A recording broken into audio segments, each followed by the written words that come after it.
Hi, Assalamualaikum, salam sejahtera. This is still a cool place. Right here at the first time ever for me and Agenda AWANI session of recording in Bali.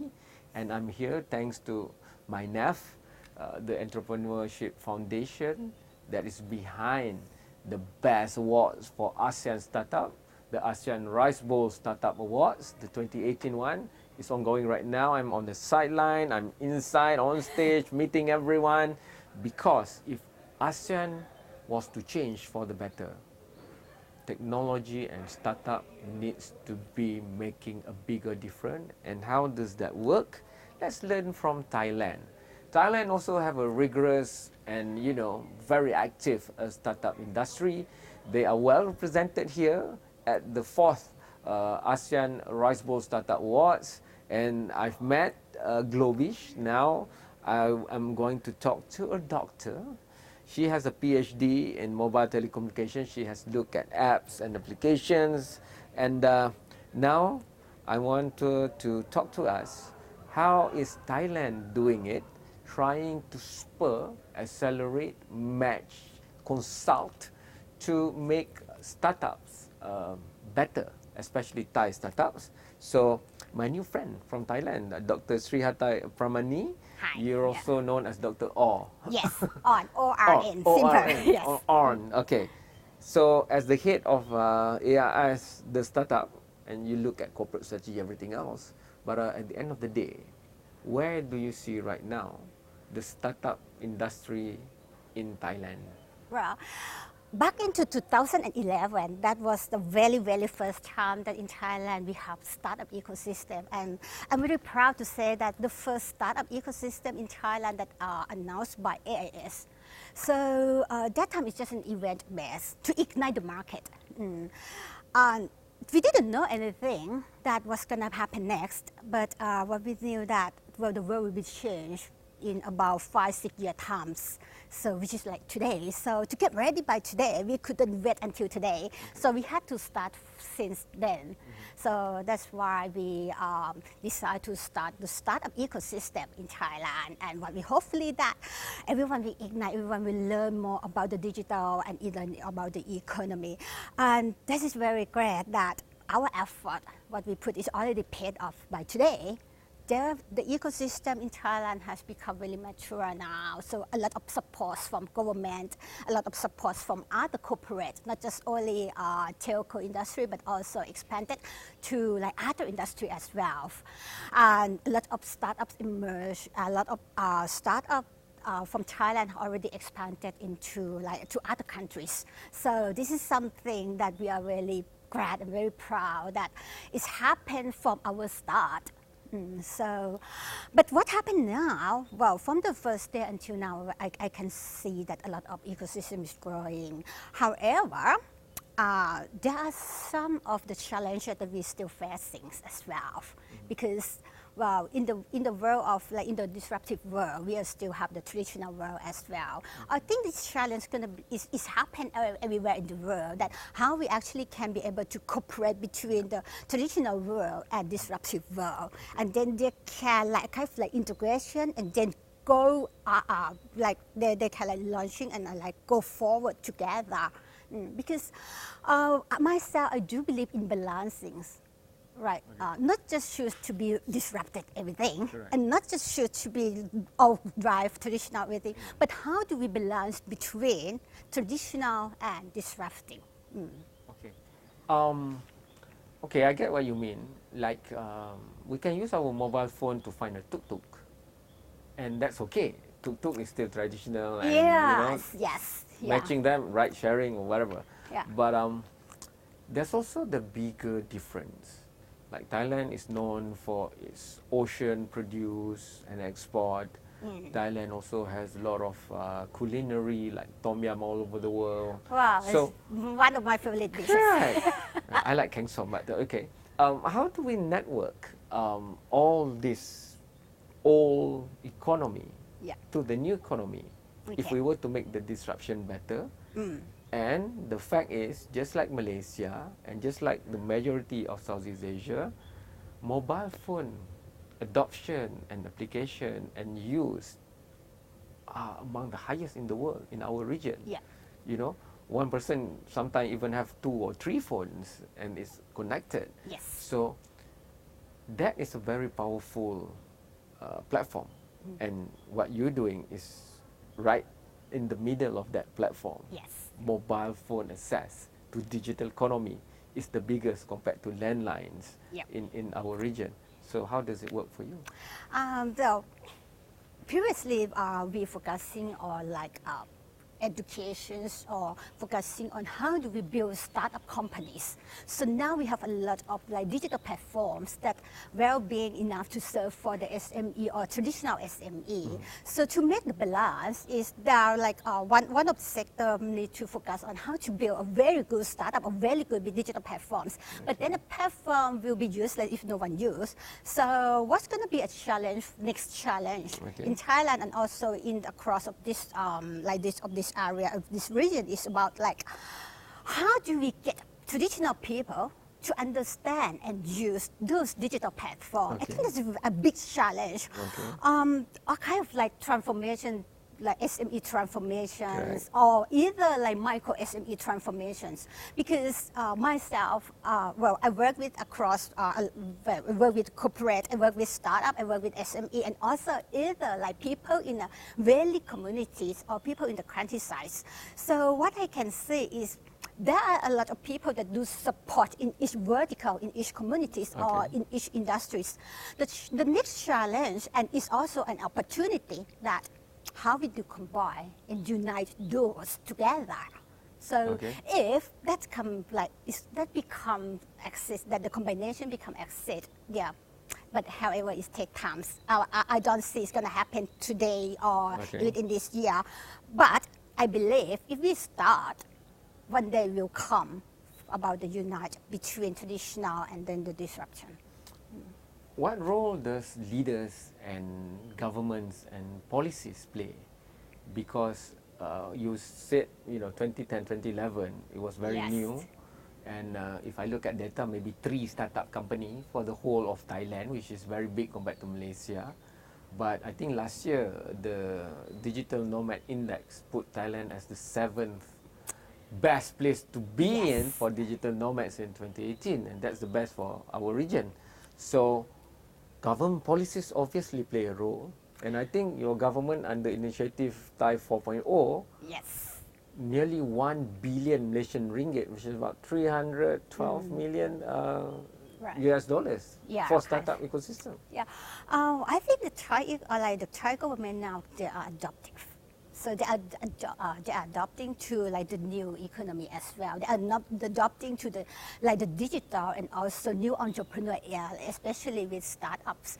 But still, there are still some gaps. But I don't see that is totally totally negative. For myself, the gap is always a challenge and opportunities. So the government learn a lot and then adjust themselves a lot, especially like Deepa. So he's also in the panel today as well. Deepa that learn how to work with startup. So they categorize a lot of funding stage. And try to act themselves as a semi-traditional VC. Because they are government, of course, they need to invest that in something that is make a big impact. But then they're also like concerned about how those startups can be grown as well. So I would think that the government in Thailand, they're kind of like adapting a lot and try to do a lot of support and working very closely with the corporate now. Tell us about the best startups that you have. We might not hear about them much in Malaysia and neighboring countries, like e-commerce, Pomelo, Wong Nai. These are the bigger ones. Yeah, those are the bigger ones. Later, you can share with us the up and coming ones. Right. Okay. The thing that come up in my mind is like a couple of things, a couple of ones. The one that firstly come up in my mind is Local Alike. Local Alike is an SE startup.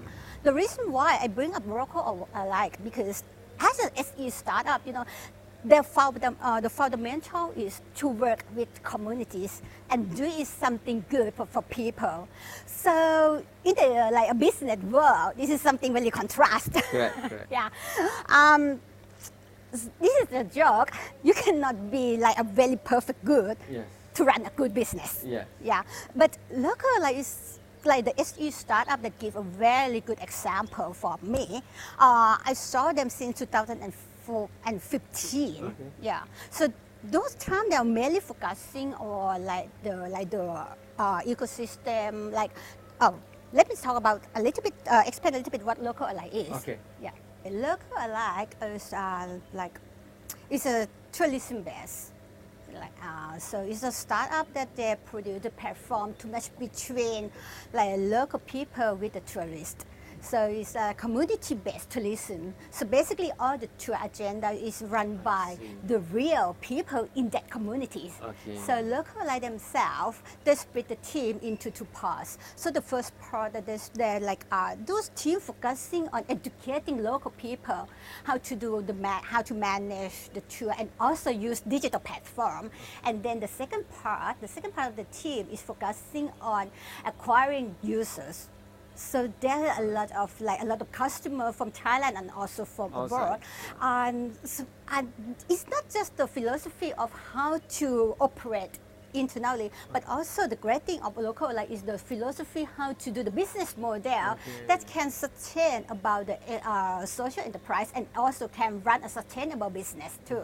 So like basically that when they got money from customers, local like split money into three parts. So the first ones they pay directly to to local people to run the operation, and then the second part that for themselves to keep for operations internally, and then the third part local life set a fund called local life funding. So everything every revenue, every portion of the revenue will be put on those funds to develop to develop the communities and tourist communities there.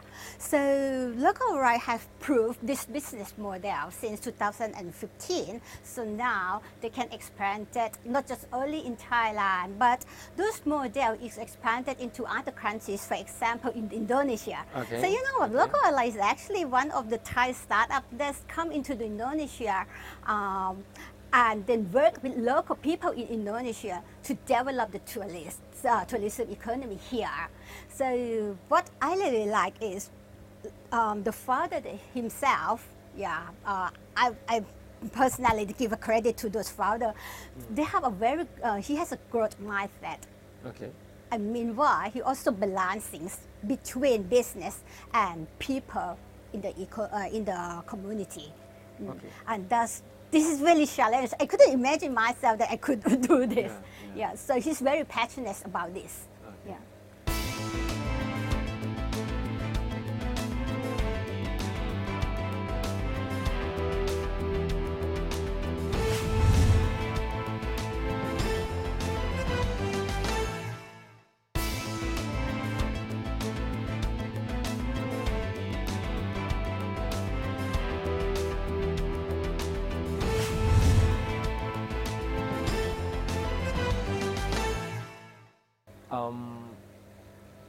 One day you're gonna have to introduce me to the founder and we can have a chat. Sure, on this. yes. You will love him.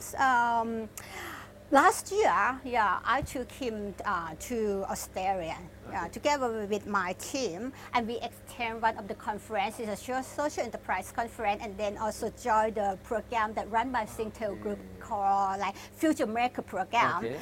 And he did a very good things, and he did very good presentations, and also could grab an attention for all the investors. My producer is behind the camera. She Right. can we also have a sort of Future Maker event. So Right. we're going to ask AIS to sponsor that great entrepreneur to come, local like a founder. Yes. But talking about doing good with technology, right? That's social enterprise. But the fact is, Thailand has about roughly 70 million population, Yes. and about just over 50%, maybe 52, 55% are in urban centers. The rest are spread out. Thailand is so big compared to Yes. Malaysia, you know, Yeah. right up to my home state called Perlis at the border of South Thailand, and then all the way up Chiang Mai, and then the Indo-China, you know, Cambodia border and stuff. So how do you use mobility? Because I think Yeah, I've got it here. About 55 to 60 million users of mobile phone. Yeah. You know, so that's a lot of That's a lot. population. Yes. So how do you make that? Because a lot of outside urban centers, they don't even have bank accounts. Same thing for small and medium enterprises. And there's a lot of areas still that maybe broadband internet doesn't go to. So how do you make mobile technologies and apps and entrepreneurship help solve the bottom 40%, as we like to call it, and Right. the rural? The rural areas, right? Yes. Okay. So back those, before talking to digital, we have to think about what exactly they are doing in the rural area. Okay. So most of them, they are architecture. Well, so they're working in the farms. What's their lifestyle? So before that we generate the digital, we need to understand their behavior and what they really need. So, and then after that, we use the digital as the tool to solve their problems. So with those, so basically if you solve people problem, people will use that tool. So that is the key thing that how AIS will work. So we look at like, okay, the first thing is about farming. So we set up the platform to help like the farmers in all the field as well. And that technology need to be easy enough for them. You know what, when we talk about smart farmer, everyone talk about the IoT, everyone Correct. talk about Yes. like something very great, very big, Yeah, very very technology, high, very very high. But you know what, actually smart farmer, the system itself, it needs to be easier. Easier, Yeah, it needs to be easy, and it needs to be easy to use. That's why we call it smart. Correct. Once it's very hard, it's not smart, but it's like complicated farmers.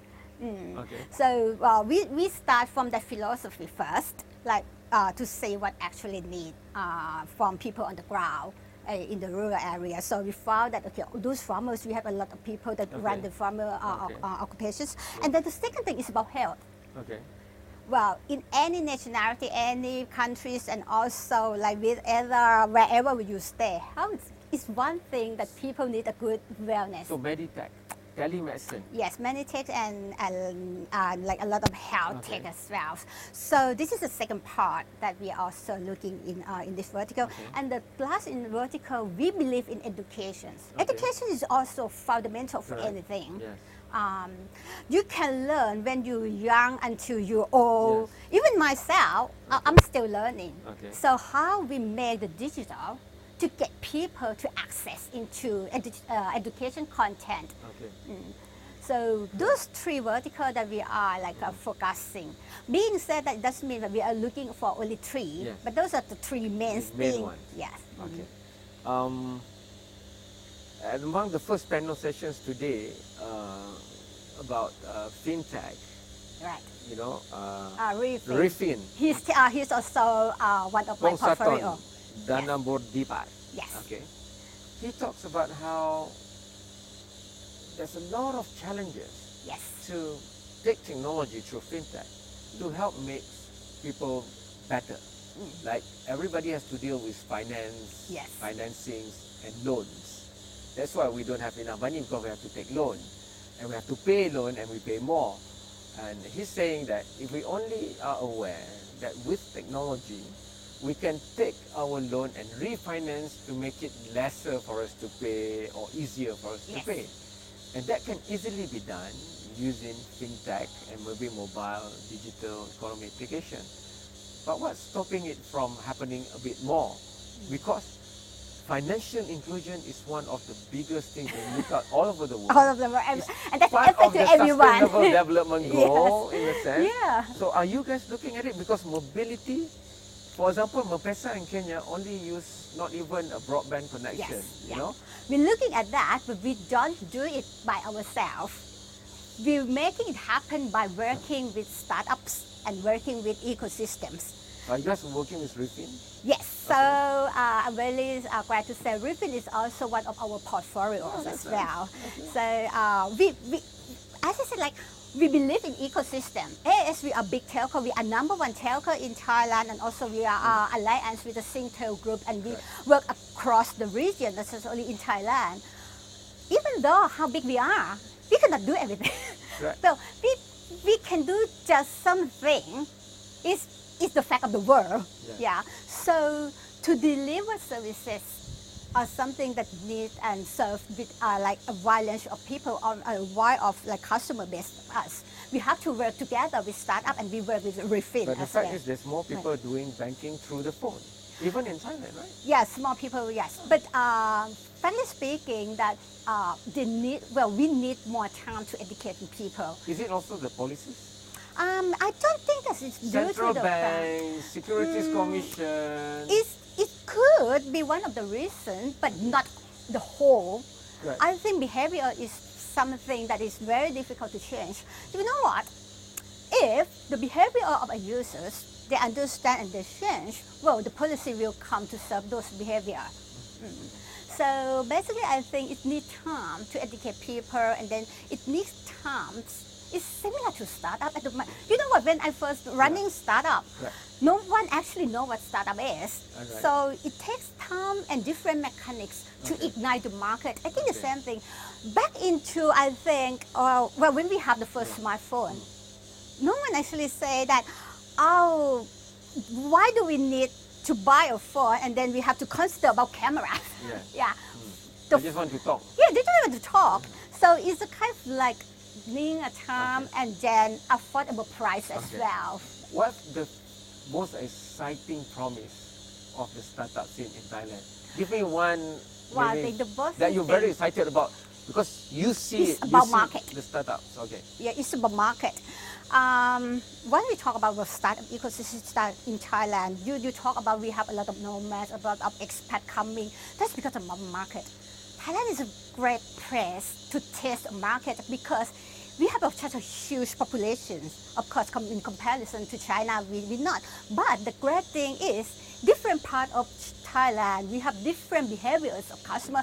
You just go to Thailand in only one country and you launch the same service in different part of the countries. Yeah. You got a lot of test cases. Right. Yeah, and also it's affordable price. They really are telling us to, close out the conversation because we both like Tom Yum and Keng Som. But Right. final one, because on the first day of the Rice Bowl Summit in Bali, at the end, there was a session just on ladies. All right. 4 powerful ladies were on stage, including one very powerful one, Juice from Thank you Globis very in much. Thailand. Yeah. So what do you think about ladies, gender empowerment, startup and digital economy? For me, female or male is just the agenda. So of course, if female is exactly the same as male, so why the world make female and male But who's differently? better? I Which founder is better, female or male? I will say I believe in balancing. Okay. Yeah, I don't believe in which one is better. The world already makes something differently. Okay. So the differentiation, two differentiations or like more than two differentiations come together will make You are everything very balanced. diplomatic, so I'm going to ask you this. From your experience, don't you think that we need more women entrepreneurs into the startup world? I think yes, we need more, but not because they are female. But because they represent Yes. new solutions and Yes, solve problems. yes, to Okay. make everything balanced. Thank you so much, Dr. On. Thank you, I'm very One day we enjoyed. have to have Tom Yum and Keng Som together. Sure. Maybe on the streets of Yeah. Krabi somewhere. Thanks to you for watching. Thanks to MyNav, the Malaysia New Entrepreneur Foundation, for making it possible for special recording of Agenda AWANI right here at the Rice Bowl Summit 2018 and the Rice Bowl ASEAN Rice Bowl Startup Award 2018 in Bali. See you again.